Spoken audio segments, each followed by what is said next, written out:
So I would invite Ms. Archana Sriram here on the screen, and she has been a HR manager, and she has been with us and early, very long. She's also been a trainer turned into a HR function. She has been into managing HR. So on that note, thanks very much, Archana, for joining us again on this particular leadership platform on Leaders Connect 360. We welcome you, Archana. I believe you can unmute. Archana, maybe we need to unmute. Yeah. Sorry. So thank you, Prakash sir, for introduction, and welcome, Mr. Deivarayan. It is it's an honorable moment for all of us. So without any, wastage much of time, let us go on with the discussion, which I would really love to. Definitely, Archana, always that. So over to you, Archana, and then look forward for an excellent and a fruitful discussion which comes out for us. So over to you, Archana. Please proceed.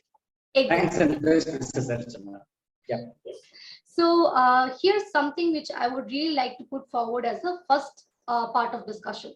So over the years of time, we have seen that the leadership level of people has of course changed, just like the society has changed, and quite a good number of things.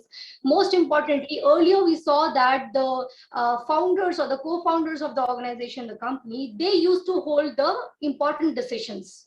So they were a part of the board of directors, and they had an important talk. They had an important say in any decision. So now, with the advent of time, where do you think that this leadership style has evolved? And in your experience, if you could state certain examples, it is going to be definitely much more insightful. Yeah, thanks for that question, Archana. Actually, I'll put a disclaimer for the entire show. Whatever I'm sharing, may be right or may be wrong, but it is what I have understood from all these years of experience, right? Like, to some it might sound good, and to some it might sound wrong, but that's what I have experienced. So that's a disclaimer. First of all, I just wanted to put in, because every leader could have experienced it a different way, right? So because your answer itself got a portion of the answer, right? Like, maybe those days we were listening to the leaders, right? Like whatever they say, okay, the board decides and we have to just follow. And normally people call that as a powerhouse. So there is a powerhouse, and the powerhouse emits power and all the areas receives power. Similarly, those days the management act as a powerhouse, and they deliver as instructions, thinking that as maybe their team may not be competent enough to take such decisions or competent enough to move on further without their instructions, kind of thing. So might be there also, because we are not in those eras. We might have not known that whether that was a real situation or not. But coming to the present situations, so like, lot of democratic decisions, right? Like, maybe whenever there is a decision, major decision which is going to happen in the company, all the key functions, the key function managers have been called upon for a meeting, and they say that okay, this is what we are going to do. Please put your pros and cons, and their function managers, the leaders of the functions, will discuss with their teams. Okay, yeah, oh, this is what the this is what the key decision which has been given to me. So you want your inputs. So now probably I would say that from the powerhouse, it has been now changed to a model called the flat street light model. Like, everywhere there are lights, and there is no one light giving power to the entire area. There are street lights in every distance, at every distance, wherein that the light will cover the entire travel of the journey, right? So that is what the shift actually which has happened in the leadership level.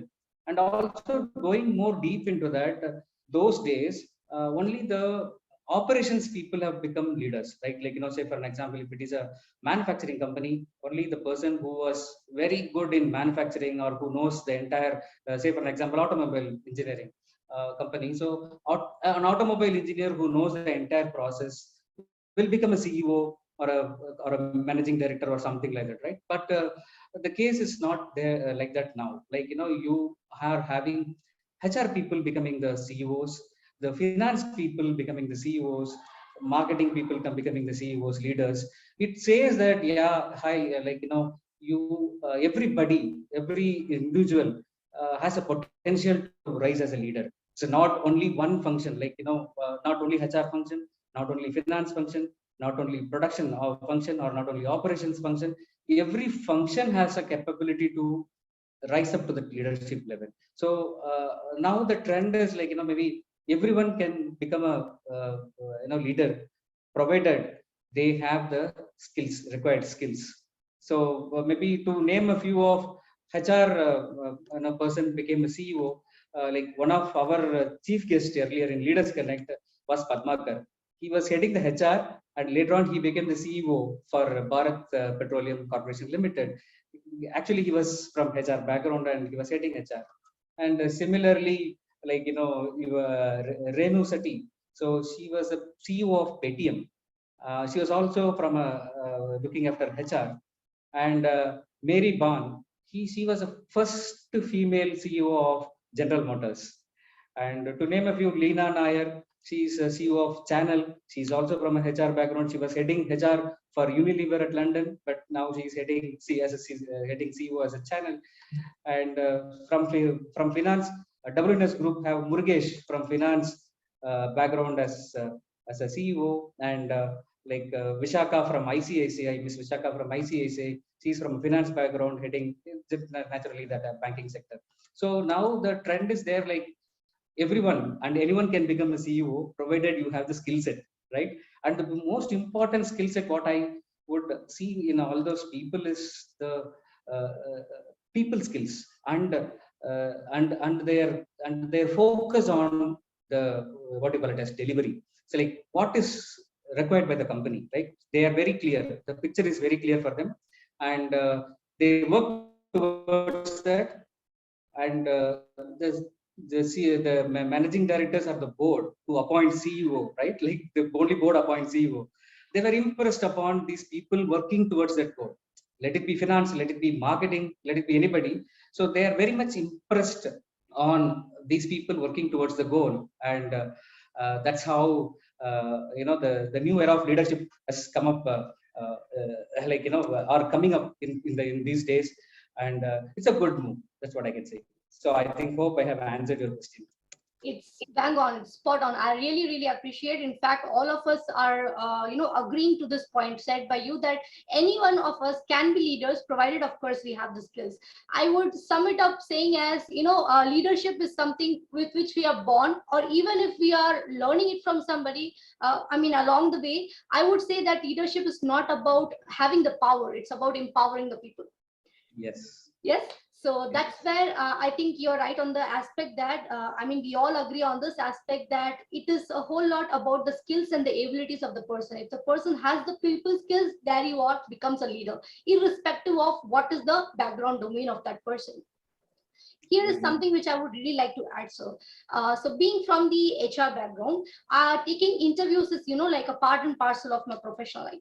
So I quite often see that when there are people whom I'm interviewing who already have some 20, 30 years, 40 years of experience, their approach, their answers, their anything and everything is a whole lot different from the people who are freshers into the industry. So quite often I have seen, even though I do not go and say it upright in the front, but I have it going on in my mind that there is a big difference in the attitude level of leaders who are there from 30 years in an organization, and a leader who has just graduated from college. So most importantly, the ethics is kind of missing in these people, or I would say the organization way of life, and quite a good number of aspects are missing. And I think I would have quite a good number of people backing me up and saying that they just would, like they are a whole lot on money oriented. So you give me 20 here, you give me 22 there. So there you go. That is the level of loyalty which comes in.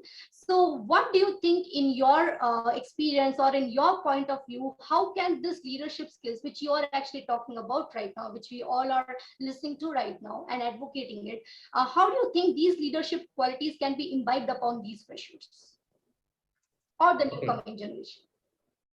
Okay, so you in your view, so Yes.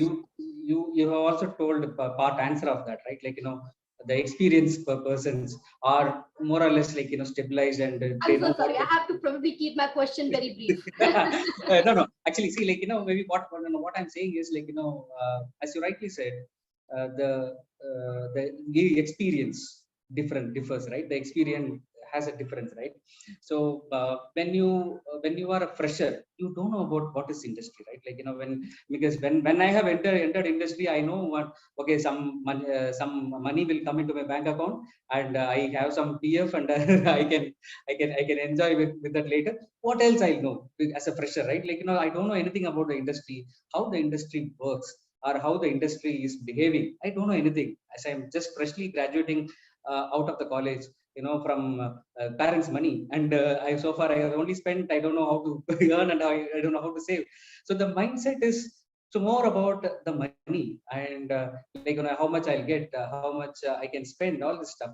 But when you go on to the experiences, like, they will get it. Okay, this is how the industry behaves, and this is how there is a place for me. This is how the place is for this particular skill set. So they start understanding about this in the way of life, or in the walk of the life. So when you get experience, so you will get mature. So as we rightly, not only they leave about the what you call it as the industry, in the personal life also. So when you get older, you will get mature. So many things, when you argue in your younger ages, like, that this and all, when you are getting older, or when you're getting experiences, when you're getting matured, like, you will you will be stable, or you will understand the situations better, rather than arguing those. That time you will say that, okay, yeah, better be silent than arguing.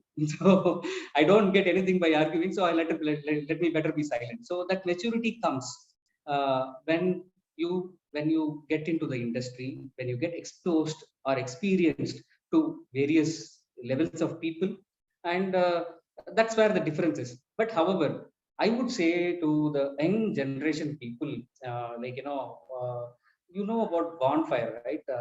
Everyone would have heard about bonfire. So I would say the young leaders, it's a piece of suggestion. I cannot say advice, because people don't listen to advices nowadays.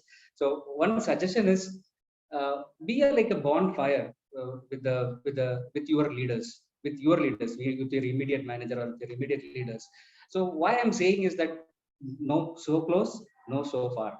So in the bonfire, if you so very close, so you will just get fired by the fire. Like, when you go out of a distance circle, and you will not feel the heat at all, right? And there is no use of bonfire at all. So you have to be at the exact distance with the with the manager or the management, so that one thing is, like, you will not get hurt while by the close vicinity, and also you will not be invisible by going far away. So when you go far away, you'll be invisible to the management or managers, and when you so close, you will get hurt. So I would say to the young people that, like, okay, so you have to maintain a good uh, what rapport with your with your managers, and also for emerging leaders to bring loyalty.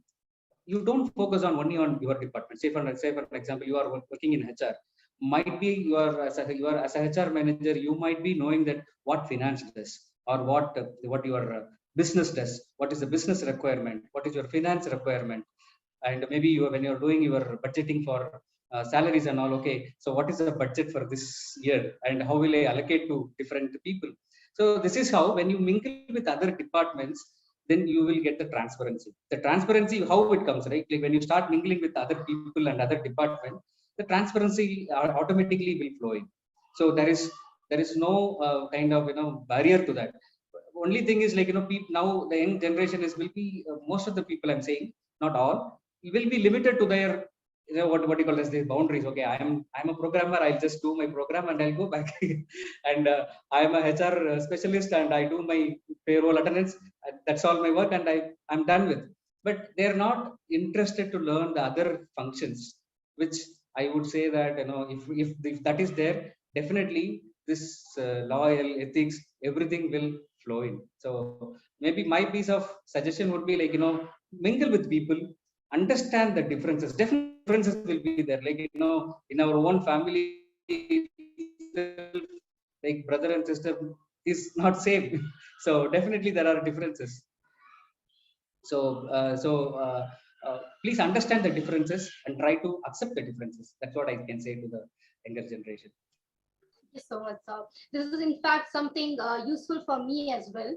And I would really state that in the course of time, over the passage of years, even I have started understanding that. Initially, even I used to go by the aspect, just like you said, that let me just do my job well. But then I realized that, just like you mentioned, we need to mingle with others. So I started interacting with people from various departments. That's where I saw that how much of people's skills is very much oriented. Now it's like people from other department go over and say that, okay, let us go and attend this meeting. Archana is a host there. Even though I'm not working with them, that's how the way of life, and that is how creating leaders are basically. So here is something, just like you mentioned, speaking about various departments, you have a profound experience into compliance. So telling from that point of view, something which I face, or even not just me, as we go experience in this industry, this question always remains in our mind. That is, how do we basically bring down the, how do we basically control the retention of employees? So this is where, from a compliance point of view, where do you think that you are basically helping out in retaining the leadership styles in the organization? Okay. Have you ever held something like this? This is kind of Okay.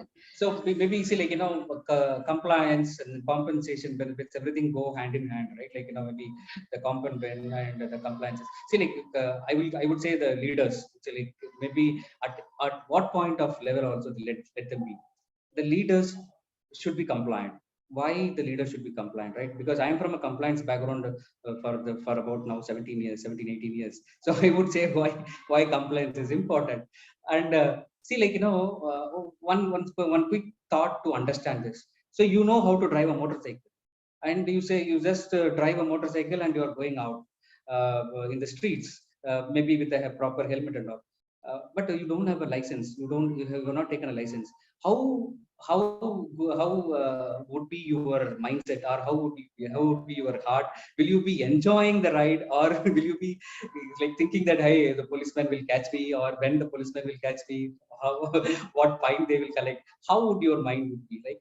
So compliance is something like that. I'm just taking one particular thing as an example. When you are compliant, you can deliver your business.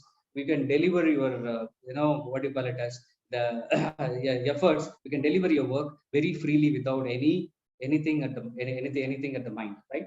So no worries, and no fear, and you are free to deliver your what you want.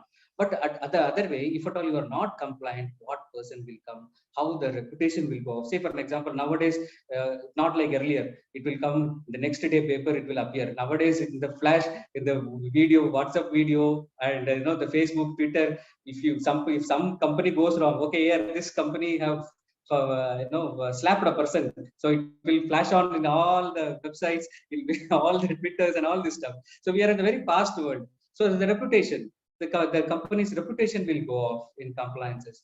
And being a leader, we should be very compliant, and we should encourage people to be very compliant by whatever the level they are. Compliance is not only the taking the license or maintaining the HR records. It is not only compliances. Compliance is a very big word, wherein you adhere to the guidelines, which is very important. You adhere to the guidelines of the society, you adhere to the guidelines of the industry, and you adhere to the guidelines of the company as such. So you're as an industry, we have certain guidelines. As a society, we have some guidelines. As a company, we also have certain policies and guidelines. So follow everything without watching anybody. Like, you say that integrity, like integrity, there is a definition. Do it right whenever people don't see also. That is what the situation, or that is what the place where we have to bring in our employees and our team. So compliance plays a big role, uh, delivering a business and delivering your work freely without any fear. And apart from that, the retention of employees, compensation benefit, there are different types of employees. Okay, so you talked about young people who are coming fresh from graduates. What they know only money. So they want only money to spend, maybe on their gadgets, or some people to their parents, to some people to their families, and most of the people are on their own. And some people are on their social.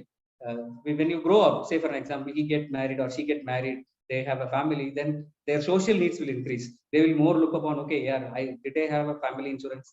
Did I have a okay, travel insurance? It's more toward the mind goes towards security, like social security. So okay, my family is covered or not, all this stuff.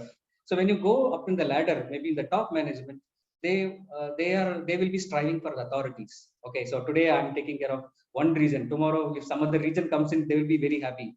It means to retain the employees, you need not to only pay money. You can give one additional responsibility. That itself will be very happy for some. Means I'm not saying that, I'm not generalizing, but for majority of the people, when you are in the down ladder, you more for money. When you're in the middle management, you more for the social security and some sort of increase in the money. And maybe in the top ladder, more on authority and the what do you call it, social needs. They will be looking for. Yeah, thanks for that question, Archana. Thank you very much for summing it up. It was actually nice because I could relate my personal life to it.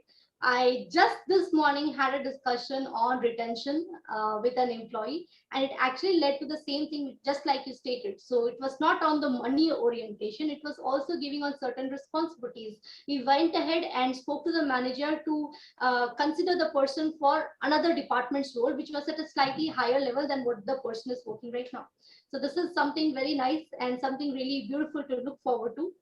Thank you very much for your thoughts. Thank you very much for your insights. I believe one among the most inspirational leaders or most beautiful insights which we got from the various episodes will definitely be yourself. So over to you, Prakash sir. Please go ahead. Thank you very much. Thanks very much, Archana. That's an awesome interaction which has happened. Thank you very much, Mr. Deivarayan, for excellent inputs which you've been sharing, especially into this new term called new era of leadership. And we understood what that era is now. And a lot of different revolutions are coming up. And that's how when you share, it's really adding more and more value to us. Great. Thanks very much, Mr. Deivarayan. And thanks, Archana. Wonderful questions which has been asked, which has triggered many people's thought process and the answers. What, in fact, Deivarayan is sharing his experience shows the way how he has been. Great. So wonderful. So all the